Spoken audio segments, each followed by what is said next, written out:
آج ہم ایک اور بہت پیارا قصہ سنیں گے، اور کیوں نہ پیارا ہو، کیونکہ یہ قصہ ہے قرآن سے۔ آئیے توجہ کے ساتھ اس قرآنی واقعے کو سنیے اور اپنے دل میں نور قرآن کی شمع کو روشن کیجیے۔ ہم نے مسجدوں میں تو بہت سی محرابیں دیکھی ہوں گی، مگر آج ایک بڑی عجیب و غریب اور تاریخی محراب کا ذکر کرنا ہے، اور اس محراب کا ذکر ہے قرآن مجید میں، اور محراب ہے محراب مریم۔ حضرت عیسیٰ علیہ السلام کی والدہ ماجدہ حضرت مریم رضی اللہ تعالیٰ عنہ کے والد کا نام عمران اور ماں کا نام حنا تھا۔ جب بی بی مریم اپنی ماں کی شکم میں تھیں، اس وقت ان کی ماں نے یہ منت مان لی تھی کہ جو بچہ پیدا ہوگا میں اس کو بیت المقدس کی خدمت کے لیے آزاد کروں گی۔ چنانچہ جب حضرت مریم پیدا ہوئیں تو ان کی والدہ ان کو بیت المقدس میں لے کر گئیں۔ اس وقت بیت المقدس کے تمام عالموں اور عابدوں کے امام حضرت زکریہ علیہ السلام تھے، جو حضرت مریم کے خالو تھے۔ حضرت زکریہ علیہ السلام نے حضرت مریم رضی اللہ تعالیٰ عنہا کو اپنی کفالت اور پرورش میں لے لیا، اور بیت المقدس کی بالائی منزل میں تمام منزلوں سے الگ ایک محراب بنا کر حضرت مریم رضی اللہ تعالیٰ عنہا کو اس محراب میں ٹھہرایا۔ چنانچہ جب حضرت مریم رضی اللہ تعالیٰ عنہ اس محراب میں اکیلی خدا کی عبادت میں مصروف رہنے لگیں، اور حضرت زکریہ علیہ السلام صبح شام محراب میں ان کی خبر گیری اور خورد و نوش کا انتظام کرنے کے لیے آتے جاتے رہے۔ چند ہی دنوں میں حضرت مریم رضی اللہ تعالیٰ عنہ کی محراب کے اندر یہ کرامت نمودار ہوئی کہ جب حضرت زکریہ علیہ السلام محراب میں جاتے تو وہاں سردیوں کے پھل گرمی میں اور گرمی کے پھل سردیوں میں پاتے۔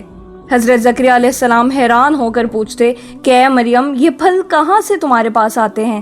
تو حضرت مریم رضی اللہ تعالیٰ عنہ یہ جواب دیتی کہ یہ پھل اللہ کی طرف سے آتے ہیں، اور اللہ جس کو چاہتا ہے بلا حساب روزی عطا فرماتا ہے۔ حضرت زکریہ علیہ السلام کو خداوند قدوس نے نبوت کے شرف سے نوازا تھا، مگر ان کے کوئی اولاد نہیں تھی۔ وہ بالکل ضعیف ہو چکے تھے۔ برسوں سے ان کے دل میں فرزند کی تمنا تھی، اور بارہا انہوں نے گڑ گڑا کر خدا سے اولاد نرینہ کے لیے دعا بھی مانگی تھی، مگر خدا کے شان بے نیازی کے باوجود ان کو کوئی فرزند نہیں ملا۔ جب انہوں نے حضرت مریم رضی اللہ تعالیٰ عنہ کی محراب میں یہ کرامت دیکھی کہ اس جگہ بے موسم کا پھل آتا ہے، تو اس وقت ان کے دل میں یہ خیال آیا کہ میری عمر اب اتنی ضعیفی کی ہو چکی ہے کہ اولاد کے پھل کا موسم ختم ہو چکا ہے، مگر وہ اللہ جو حضرت مریم کی محراب میں بے موسم کے پھل عطا فرماتا ہے، وہ قادر ہے کہ مجھے بھی بے موسم کی اولاد کا پھل عطا فرما دے۔ چنانچہ آپ نے محراب مریم میں دعا مانگی، اور آپ کی دعا مقبول ہو گئی، اور اللہ تعالیٰ نے بڑھاپے میں آپ کو ایک فرزند عطا فرمایا جن کا نام خداوند عالم نے یحییٰ رکھا، اور اللہ تعالیٰ نے ان کو نبوت کا شرف بھی عطا فرمایا۔ قرآن مجید میں خداوند قدوس نے اس واقعے کو سورہ عمران آیت نمبر 38 اور 39 میں اس طرح بیان فرمایا۔ ترجمہ کنز الایمان: جب زکریا اس کے پاس اس کی نماز پڑھنے کی جگہ جاتے، اس کے پاس نیا رزق پاتے، کہا اے مریم، یہ تیرے پاس کہاں سے آیا؟ بولیں وہ اللہ کے پاس سے ہے، بے شک اللہ جسے چاہے بے گنتی دے۔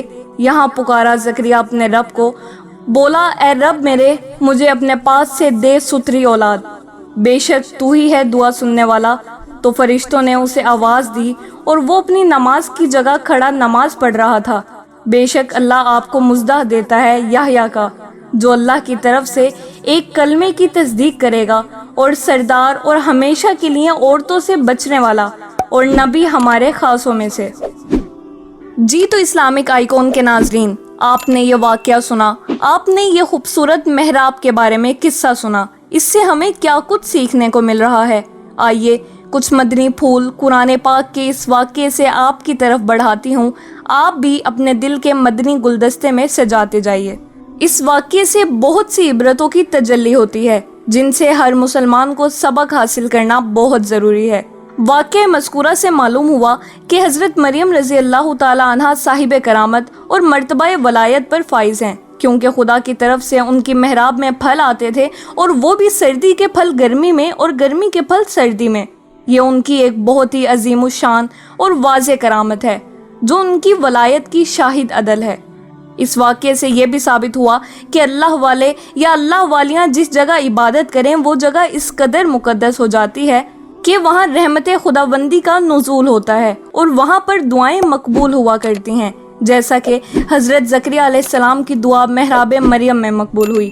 حالانکہ وہ اس سے پہلے بیت المقدس میں بار بار یہ دعا مانگ چکے تھے، مگر ان کی مراد پوری نہیں ہوئی تھی۔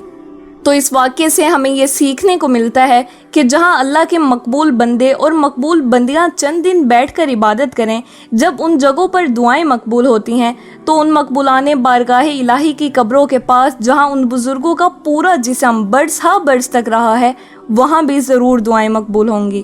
انشاءاللہ اگلے ویڈیو کلپ میں ایک اور قرآنی واقعہ سنیں گے اور اس کے تحت بھی ہم کچھ درس حاصل کریں گے۔ قرآن پاک ہمیں بہت کچھ سکھاتا ہے۔